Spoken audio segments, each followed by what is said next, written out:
Žiūrėdami į Mariją pasakytumėm ką? Nusisekęs jos gyvenimas. O atlinkėtumėm tokio gyvenimo kam nors iš savo artimųjų ar ne?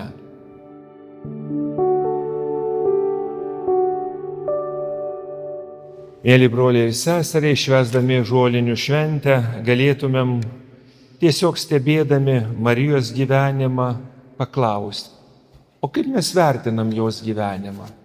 O taip, žiūrint iš šono. Juk dažnai būna, kad su artimaisiais karts nuo karto pasikalbam apie tuos žmonės, kuriuos sutinkam savo gyvenimo kely. Bendrais bruožais sakom, va tam pasisekė. Turi puikią šeimą, puikius vaikus, va tam nepasisekė. Atrodytų viskas gerai, o štai koks vėžys ar kokia nors liga, arba štai atrodytų viskas gerai ir vaikai puikus, šeimoje nesutarė, skiriasi ir taip toliau. Žiūrėdami į Mariją pasakytumėm ką? Nusisekęs jos gyvenimas. O atlinkėtumėm tokio gyvenimo kam nors iš savo artimųjų ar ne? Nežiūrėkit, vienas iš tokių paprastų dalykų nepasiklyst labai protinguose išvedžiojimuose, tai yra pasakymas, kad nulinkiu, kad tau būtų lygiai taip pat. Ir jeigu negaliu to dalyko palinkėti, arba linkėčiau geriau, vadinasi, kažkas ne taip.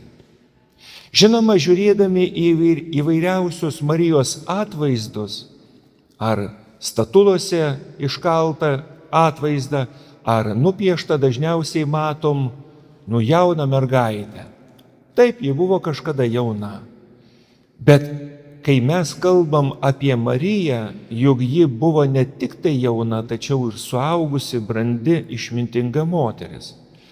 Ir štai šiandien mes girdim iš tikrųjų tą taip vadinamą Magnificat maldą, kur Marija tiesiog šventosios dvasios įkvėpta sako, kad aš šlovinu už visus tuos darbus, kuriuos Dievas padarė ir galėtume sakyti dar padarys, nes mes žinom, kad ir padarė. Bet pradėkim nuo pradžių. Marija turi savų planų, kaip ir jauna mergaitė turi sužadėtinį, greičiausiai planuoja, kaip atrodė šeima, kiek turės vaikų. Ir štai ateina angelas, kuris sako, o Dievas turi kitokių planų.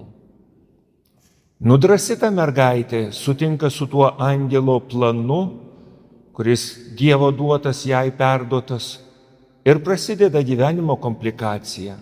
Tampa nėščia, Juozapas matydamas galvoja labai paprastai, turbūt neištikima, tačiau turėdamas gerą širdį nori tylom atleisti. O kaip jaučiasi Marijos širdį? Susidėjo su Dievu ir komplikacija.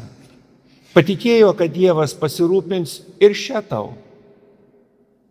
Bet žiūrėkit, vėl Dievas siunčia angelą, kad sapne prakalbintų Juozapą ir gyvenimas vyksta toliau.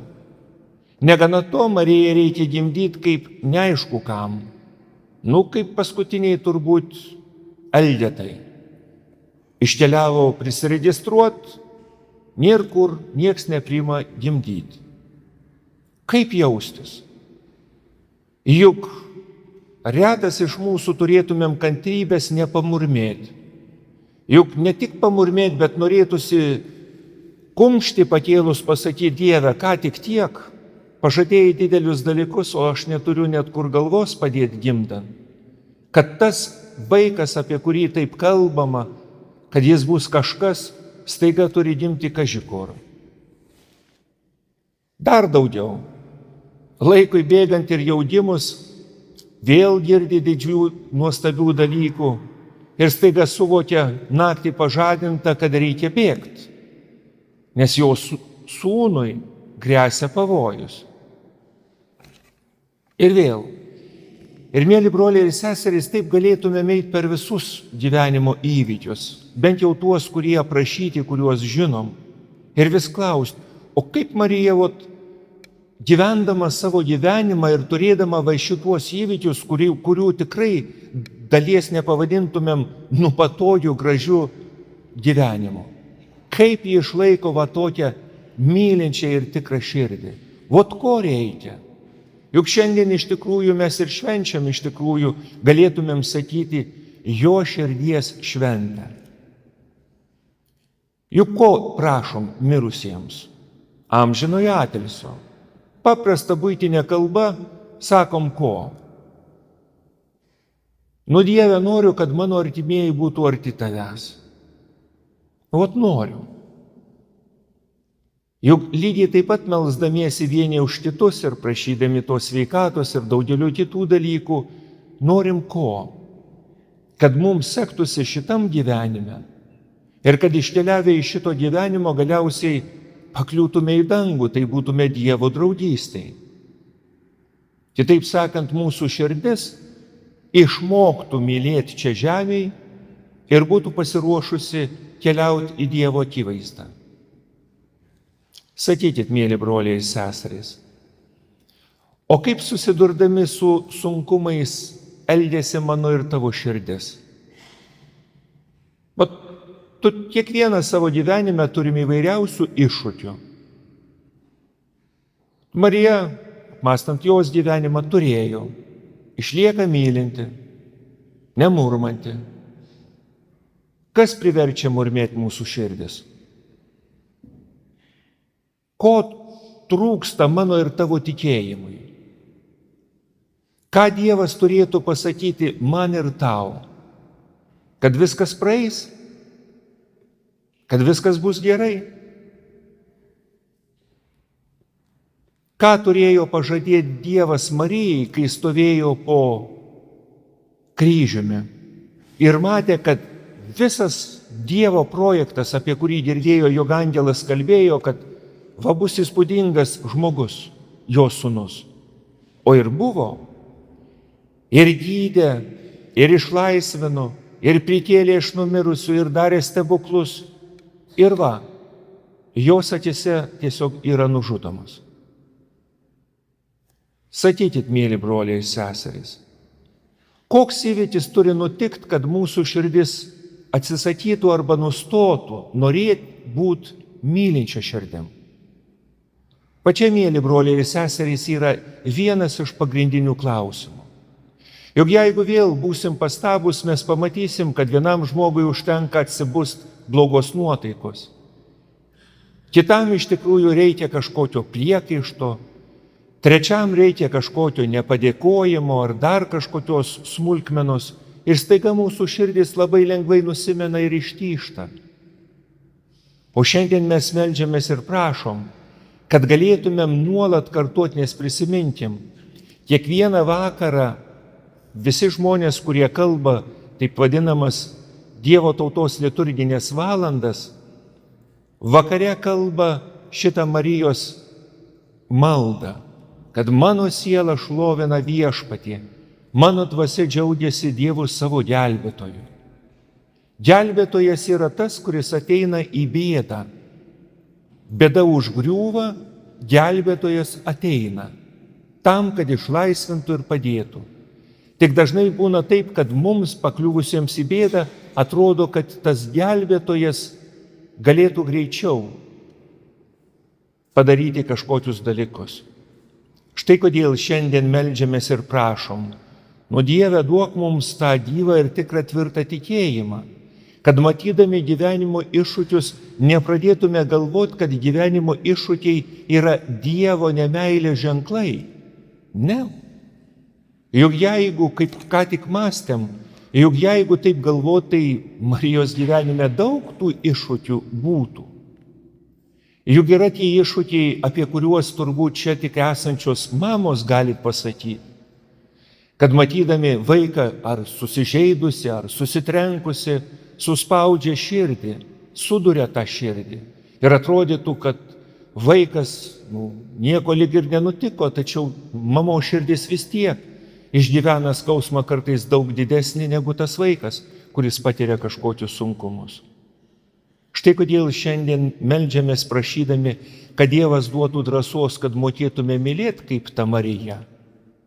Kad mes mokėtume ir norėtume tikėti taip kaip ji. Ne tada, kai atrodytų griūva visas mūsų gyvenimas su visais mūsų įsivaizduotais planais. Kartą viena šeima jauna kalbasi tarpusavį.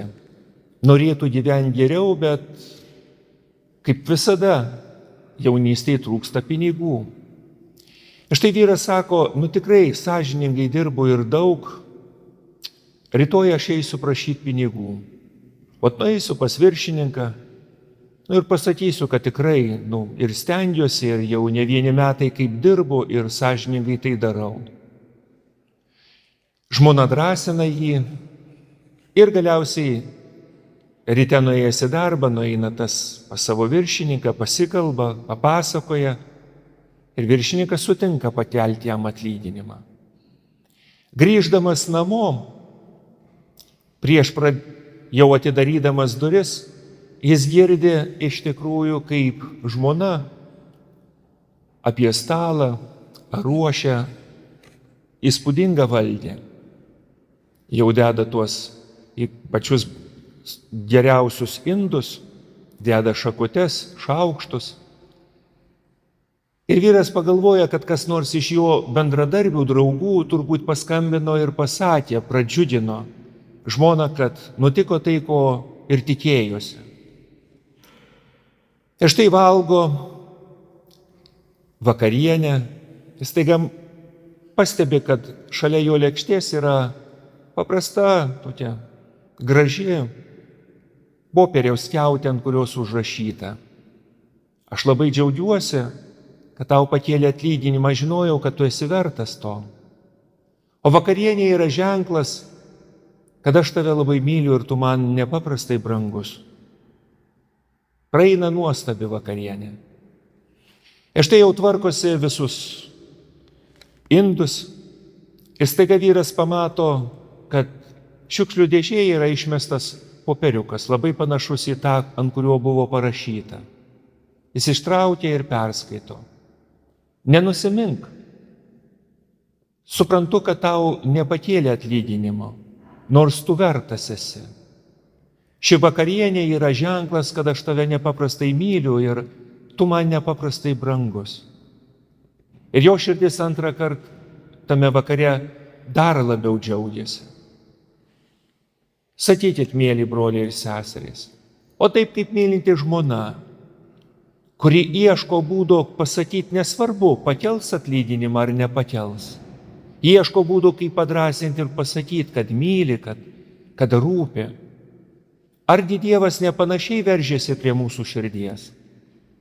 Tik mums, mėly broliai ir seserys, lengva, kai gyvenimas tarsi pakelia mums atlyginimą. Kas gaunam geresnę sveikatą, kas kažkokias pareigas, kam tiesiog tarpusavio santykiuose geriau, ar išsisprendžiam kažkokias problemas. Bet juk meilė nesikeičia ne tada, kai mes turim tų iššūkių, ne tada, kai atrodytų gyvenimas mums nepadidina atlyginimo, o kartais atrodytų sumažina.